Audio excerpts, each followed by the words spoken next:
deydi. Bo'z ot qanday bo'ladi? Bo'z degan ot deganmi? Bo'z ot deydi. U bo'z oti bor ekan, u falonchan deydi. Bo'z ot kimlarda bo'ladi? Ko'rgansanmi bo'z otni? Oppoq otni ko'rgansanmi? Ha. Otamda bo'lgan. Bo'z deydi.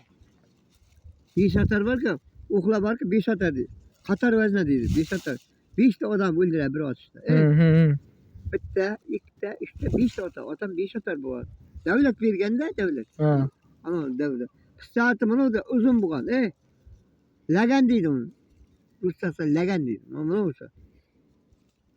Pistolet bu hozir zamondagi pistolet. U bosh parchalarga mana shunday. Shuk. Mana shunday avtomatcha, hozir chiqqan avtomatlarcha. Bunday ishlash magazin joyida tak iladi. Eng zo'r pistolet bo'ladi. Lagani bo'lgan. Qilich bo'lgan, qilich bor-ku.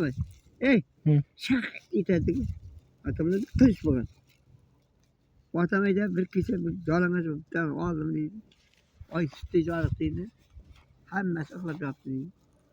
Endi men nima qildim? Hammasi uxlab yotdi. Otam priyam bor. Sutda joriq deydi. Bir kichik bor ekan, shunday odam yeb qo'yatganda, jab-jalang'ash bo'ldim deydi. Ishdan kulgan hamma yeb qo'yadi. Oyna nimalarni shunday kalba qayta siva hammasi bo'ldi. Tong vaqti bordim deydi. Sivatini shunday ko'tarildi, sut bor ekan. Qaymoqlar bor. Sutda bir ko'tarib ichib yarim deydi. Qaymoqlar indamay yerimda supada yopdi bari deydi. Aqli yopdi deydi. Bir yam o'zini priyam o'zini kalmalar bor otam. Shunda hammasi uxlatdim. Otana qisam deydi. Shunday bo'ri bosar otib olib turadi. Hech qo'ymaydi. Zanjirman otib qo'ygan deydi. Unday qilaman, bunday qilaman, otib olmayman.